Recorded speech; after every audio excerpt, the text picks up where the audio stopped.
Reajuste. Depois de encontro com o Bolsonaro, Ibanez anuncia aumento de 8% para militares. IPVA, redução das alíquotas do imposto já está valendo. Natureza, pesquisa mostra que belas paisagens podem ajudar em tratamentos de doenças como câncer. Olá, eu sou Renata Dourado e começa agora o Band Cidade, primeira edição.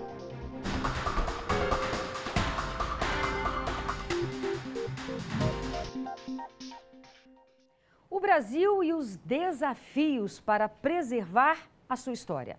A última casa de Juscelino Kubitschek guarda boa parte das memórias do ex-presidente, que morreu há mais de 40 anos. Os donos da fazenda que fica em Lusiânia tentam manter tudo como o antigo morador deixou, mas enfrentam dificuldades para preservar o local. Entrar nessa casa em Lusiânia, a cerca de 80 quilômetros do centro de Brasília, é voltar no tempo. Da cozinha à sala de música, tudo ficou parado nos anos 70. E mais, foi deixado exatamente como estava quando o ex-presidente Juscelino Kubitschek saiu da fazenda para uma viagem ao Rio de Janeiro e morreu em um acidente. Não pode mudar de cor, nem de tamanho, nem de lugar, e quebrar nem pensar. É nos detalhes que se percebe que o ex-presidente fez da fazendinha, como ele chamava, um lar. A cama de mais de 80 anos, presente de casamento com Dona Sara, ainda está lá. A mesa de vidro da família ocupa boa parte da sala de jantar.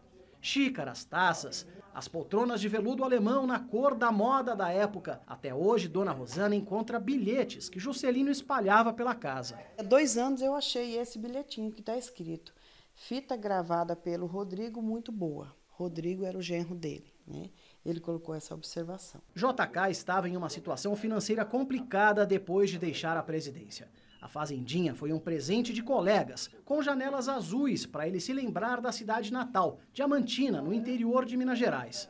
A banheira cavada no chão foi a maneira que Niemeyer encontrou para aumentar o conforto sem custos extras. No final da vida, o ex-presidente lia nesta biblioteca de 1.800 volumes, alguns autografados, jogava cartas com fichas de madrepérola e subia à capela para rezar e ver as luzes de Brasília à noite. De todos os pontos desta propriedade de mais de 80 alqueires, este era o preferido de Juscelino Kubitschek. Como bom mineiro, ele gostava de receber no fim da tarde os amigos aqui para um tira-gosto, uma roda de violão. Esta é uma mesa de ardósia, composta por uma rocha apenas de ardósia, algo realmente muito rústico, e ela foi inclusive projetada por Oscar Niemeyer. Mas como Juscelino dormia muito pouco, ele tinha uma mania que o pessoal aqui até faz brincadeira. Ele vinha aqui de madrugada, quando estava todo mundo descansando, e tocava esse sino para acordar o pessoal.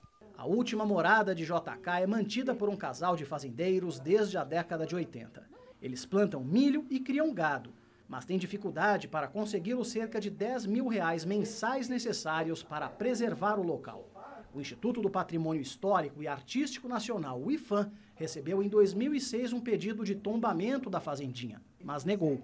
Hoje nós temos vazamentos no banheiro, coisas que a gente podia ter ajuda, né, para preservar esse museu que não é nosso, é do país, né? Antônio comemora pelo menos um ponto. A Mercedes-Benz de 1963, banco de couro e volante de marfim, será restaurada pela montadora.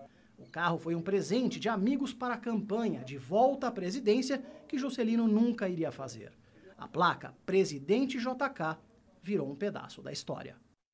Muito legal essa reportagem, né, do Caian Messina. Agora, é impressionante como, de uma forma geral, nossa cultura não é valorizada. A nossa história, né? Essa fazendinha aí é uma relíquia. Cada detalhe, cada objeto carrega uma riqueza. História de Brasília, história do Brasil. E, na verdade, a sua, a minha, a nossa história. E o papel de Juscelino no país não é e não foi um papel secundário.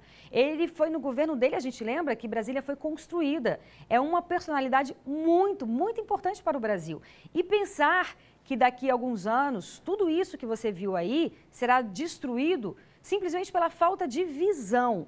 E olha, eu não estou falando de dinheiro não, porque não tem dinheiro que compra a nossa memória. É valorizar o que verdadeiramente é importante na nossa herança histórica.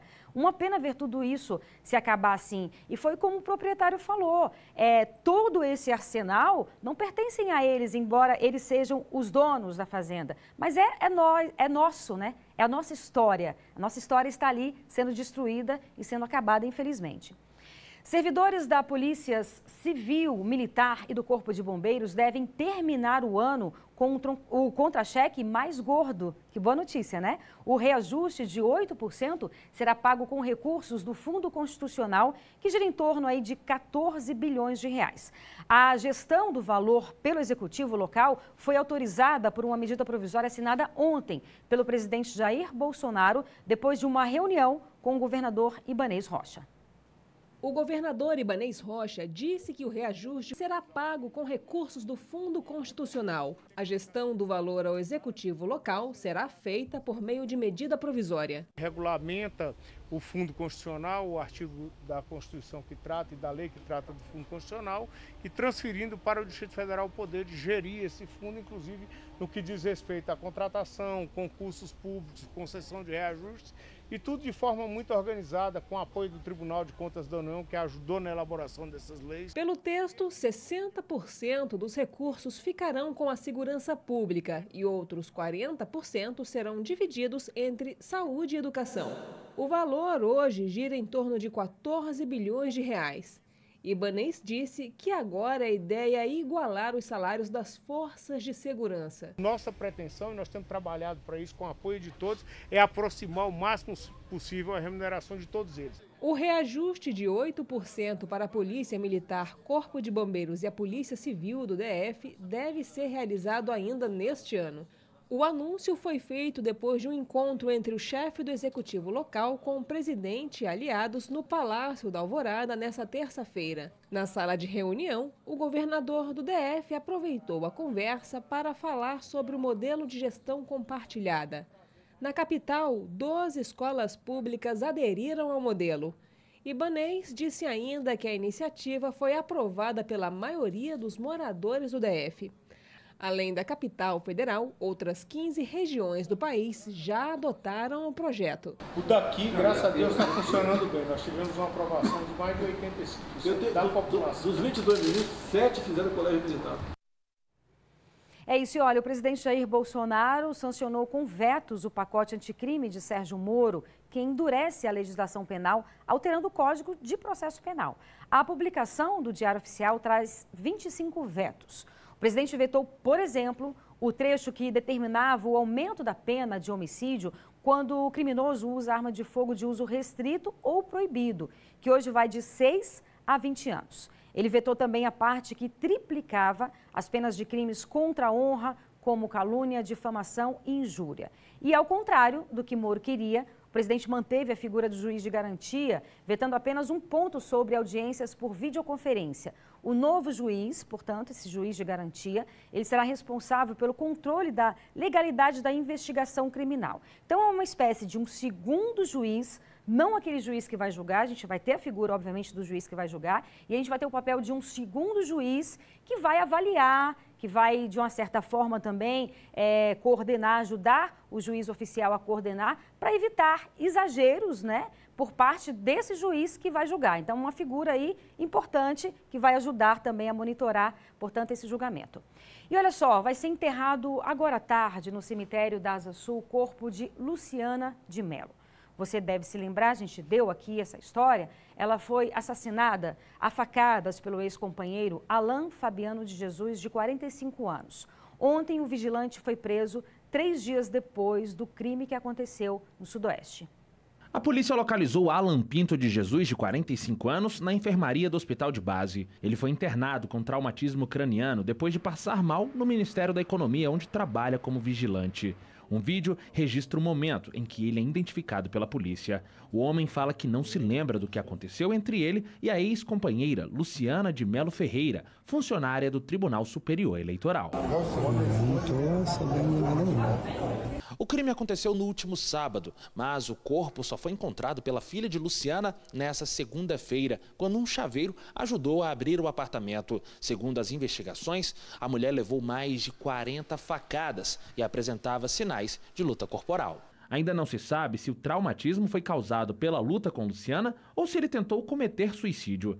As imagens da câmera de segurança do prédio da Luciana mostram Alan entrando pela portaria. Ele está de casaco preto e calça laranja. Fica cerca de 2 horas esperando pela ex-companheira. Logo depois, ele aparece deixando o prédio carregando uma bolsa. Ele tentou se esquivar do sistema de câmeras. Ele entrou no local encapuzado.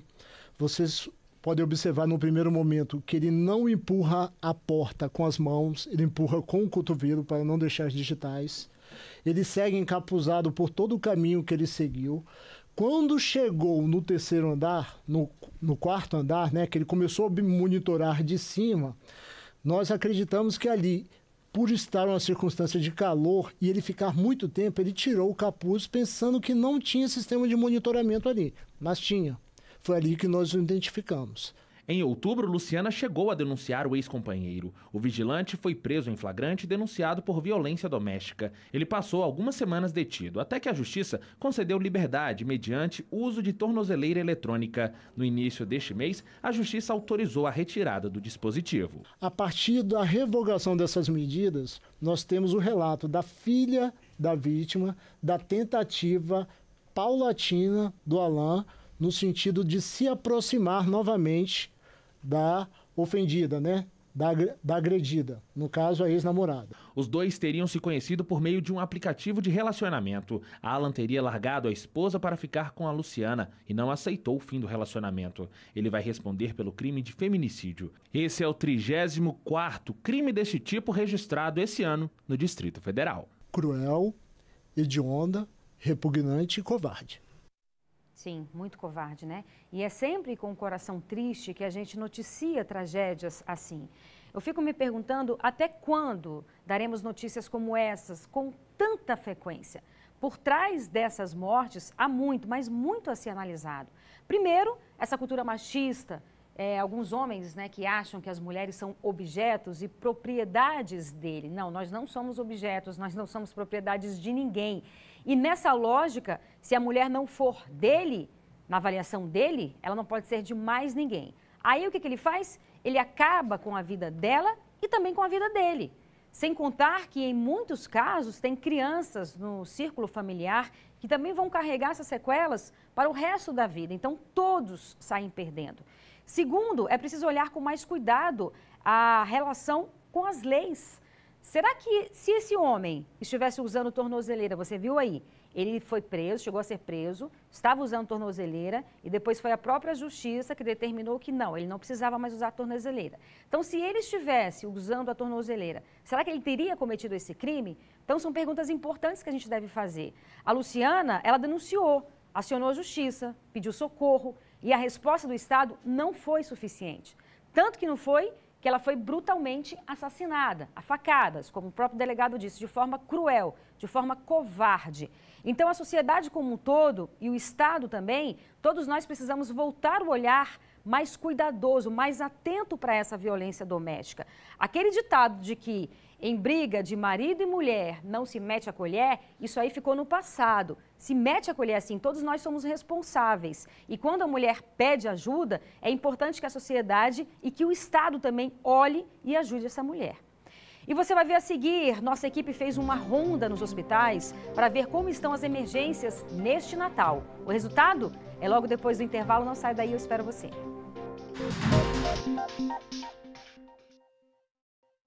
Agora são 12 horas e 46 minutos. Olha, quem buscou atendimento nos hospitais públicos neste feriado de Natal teve uma gratíssima surpresa. A nossa equipe percorreu alguns hospitais e encontrou a escala de plantão completa e o atendimento rápido. Você ficou chocado? Pois é, nós aqui também ficamos, a nossa editora Ana Laurindo também ficou, mas olha, a gente tem imagens para comprovar, olha só.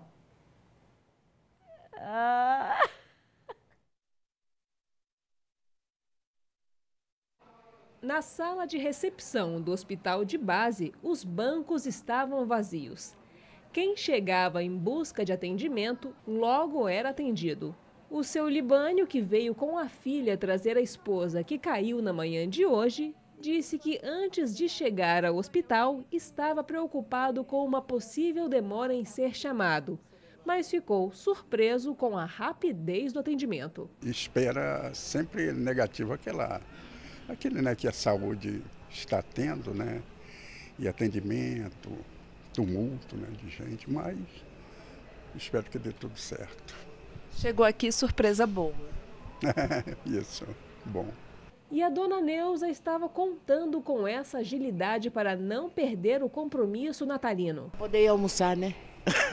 Tá certo. Não era só o hospital de base que estava com pouco movimento. A Márcia, que veio trazer a mãe para ser atendida na emergência, também não teve que esperar para ser chamada. Super tranquilos. Eu até admirei, que eu nunca vi um hospital público vazio. Primeira vez, ainda mais esse hospital aqui. Nesta quarta-feira, por conta do feriado, apenas as emergências de hospitais e UPAs que estão funcionando. Unidades básicas de saúde e ambulatório só voltam a abrir amanhã. Coisa boa, hein? Quem dera todo dia fosse assim, né? Tomara que um dia seja. E olha, susto na Candangolândia. Uma árvore caiu em cima de um carro no fim da manhã. O acidente aconteceu quando o motorista tinha acabado de estacionar o carro perto do batalhão ambiental da Polícia Militar. Os bombeiros foram chamados e a pista teve que ser interditada até o término do corte e da remoção dos galhos, que também caíram no portão e na varanda da casa, né? Você está vendo aí essas imagens. Pois é, apesar do susto, graças a Deus, ninguém ficou ferido. Vamos falar de um assunto também muito importante. O uso da cadeirinha para transportar crianças dentro do carro tem rendido muita discussão. Ainda mais depois que o presidente Bolsonaro apresentou um projeto de lei para retirar a multa de motoristas que não usam equipamento de segurança. Mas o fato é que, por dia, 12 motoristas são multados por levar crianças de forma inadequada. E neste ano foram quase 4.000 multas por causa da infração, e eu estou falando só aqui do Distrito Federal. São quase 1.000 casos a mais em relação ao mesmo período de 2018. Toda vez que a Tainá vai sair de casa com a Luana, de 7 meses, a rotina é a mesma. Primeiro, coloca a pequena na cadeirinha, no banco de trás e aperta o cinto de segurança. Para ela, não importa a distância do destino. A segurança sempre vem em primeiro lugar. O bem-estar dela, porque eu dirijo para nós duas, mas tem gente que acaba não dirigindo para os outros. Então ela é minha segurança, saber que ela está bem. Só que nem todo mundo tem essa consciência. De acordo com dados do Detran, o número de motoristas multados pela falta de cadeirinhas aumentou nos últimos meses. De janeiro a novembro, foram 3.900 multas referentes à falta ou ao uso inadequado do equipamento. Em 2018, o registro foi de 2.800. A comunidade não está dando importância a uma legislação vigente, ou seja, a segurança. O que o Detran tem feito? Nós temos feito um trabalho educativo de conscientização dos pais, né, em reuniões de pais e mestres, abordagens na via e principalmente das próprias crianças, né? Nós sabemos que tem crianças que a partir de 4, 5 anos já começam a ter essa consciência e a gente já pode trabalhar com as próprias crianças nas escolas. Em junho deste ano, o presidente da República, Jair Bolsonaro, apresentou um projeto de lei ao Congresso que retira a multa de motoristas que transportam crianças sem cadeirinha. Mas, ao contrário do que muita gente pensa, a infração ainda está valendo e pesa no bolso. É gravíssima, mais 7 pontos na carteira, multa de R$ 293,47 e o carro ainda pode ser retido. Nós temos materiais impressos, temos abordagem não só com as crianças, mas também com os pais e nas vias, além de uma fiscalização efetiva. O que a gente quer buscar para os pais é uma consciência, até para mostrar que a infração é o mínimo. O maior são as lesões, né? Uma criança que de repente perca uma vista para ficar com a visão monocular, ou então quebra da parte dentária. Então são situações que ela vai acarretar, né, problemas para o resto da vida. Para Tainá, mãe de primeira viagem, os números surpreendem e assustam. Imagina acontecer alguma coisa com a minha filha por não utilizar a cadeirinha. Então muitas vezes eu paro para poder acalmá-la, eu uso brinquedos, tenho um espelhinho, canto, boto musiquinha, mas eu não tiro ela da cadeirinha. Muito bem, que sirva de exemplo aí para todos os pais irresponsáveis. E o presidente da Venezuela, Nicolás Maduro, cobrou uma posição de Bolsonaro sobre o roubo de armas de um quartel. Ele afirma que os ladrões estão no Brasil. O ataque à base militar aconteceu na madrugada de domingo e terminou com a morte de um soldado. Mais de 120 fuzis foram levados, segundo o governo. Em reunião com o Conselho de Ministros, Nicolás Maduro disse que 11 pessoas foram presas por envolvimento com a ação. O restante do grupo, segundo ele, fugiu para o Brasil. Pero ao governo de Brasil le digo, armas venezolanas han sido robadas en un asalto terrorista. Señor Jair Bolsonaro, y estas armas en este momento tenemos información, se dirigen y están en territorio brasileño. Exigimos de las autoridades brasileras sean capturados los asaltantes que están en territorio brasilero e se devuelvan las armas de la Fuerza Armada Nacional Bolivariana. Em nota, o Itamaraty negou qualquer participação no caso e disse que o Brasil não tem qualquer satisfação a prestar ao regime ilegítimo de Maduro sobre a presença de venezuelanos em território nacional. Ontem, o ministro da Comunicação da Venezuela disse que os militares desertores receberam treinamento na Colômbia, no Peru e no Brasil, na cidade fronteiriça de Pacaraima. É isso, agora deixa eu te dar uma dica. Com o TIM Chip Top, você se conecta de verdade e faz a festa na internet. Ele é tão top que já vem com a primeira semana grátis para você aproveitar o melhor da internet. Você tem 1 GB de internet e mais 3 GB no bônus da madrugada para usar como quiser. Isso mesmo, mais 3 GB de meia-noite às 6 da manhã. Sabe aquele vídeo que você tanto queria ver? Pois é só dar play.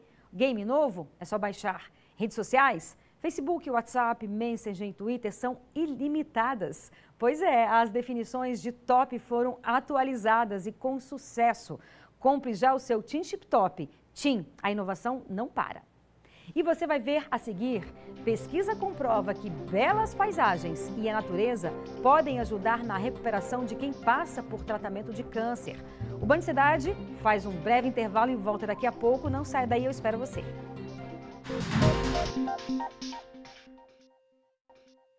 Agora são 12 horas e 55 minutos, é para valer, viu? A redução das alíquotas do IPVA foi publicada no Diário Oficial do Distrito Federal. As informações com Camila Lopes. A partir do ano que vem, o percentual que vai definir o valor do IPVA de carros e utilitários vai ser de 3%. Já o de moto, triciclo e quadriciclo de 2%. Nos dois casos, se comparado a 2019, houve uma redução de 0,5 ponto percentual. Para fazer o cálculo, também será levado em consideração o valor do carro de acordo com a tabela de preços médios da FIPE, Fundação Instituto de Pesquisas Econômicas. Com a medida, que vale até 2023, o governo espera diminuir a inadimplência. Notícia boa aí para os motoristas, né?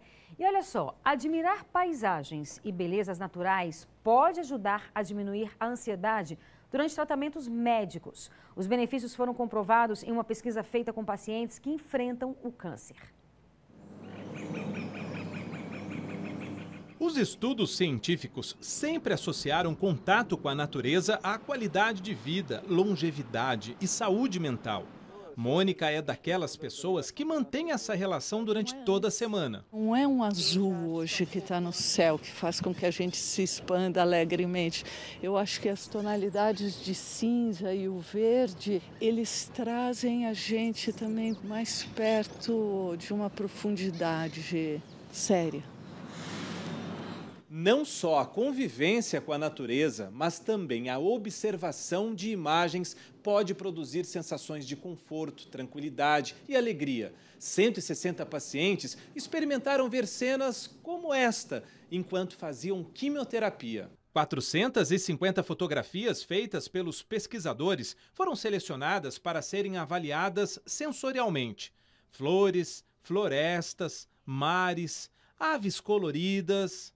Durante um ano, Laine assistiu vídeos com imagens desses cenários nas sessões contra o câncer pulmonar. Foi no meu primeiro dia de quimioterapia, eu estava bastante nervosa e quando eu tive a oportunidade de olhar as imagens, foi como uma distração naquele momento de medo, de nervosismo. Como está o estado de ânimo agora? O banco de imagens também recebeu quase 30 mil avaliações de pessoas que não estavam em tratamento. Após estas análises, os pesquisadores conseguiram identificar que determinados grupos de fotos transmitem paz e tranquilidade. Outros, a sensação de tranquilidade e alegria. 220 pacientes vão participar do trabalho até junho do ano que vem. Para os especialistas do Instituto de Pesquisa do Hospital Albert Einstein, responsável pelo estudo, estes sentimentos conseguem inibir aspectos como ansiedade e preocupação. Quando você tem essa impressão de que é belo, o teu cérebro já registrou isso, você tem uma série de neurotransmissores, né, voltados ao bem-estar, que são descarregados. Então, para quem está doente, eu já consegui um passo para te deixar melhor, inclusive para que aquele tratamento quimioterápico entre e faça o restante do trabalho que ele tem que fazer. Bacana, né? E aqui na Band você tem um canal direto para fazer denúncias, mandar vídeos e mostrar os problemas aí de onde você mora, o WhatsApp do Band Cidade. Anote o nosso número 999769204. É isso, o Band Cidade Primeira Edição fica por aqui. Bom almoço de Natal, aproveite seu feriado, fique e valorize as pessoas que você ama. A gente volta a se encontrar amanhã ao 12:30. A gente espera você. Feliz Natal. Tchau, tchau.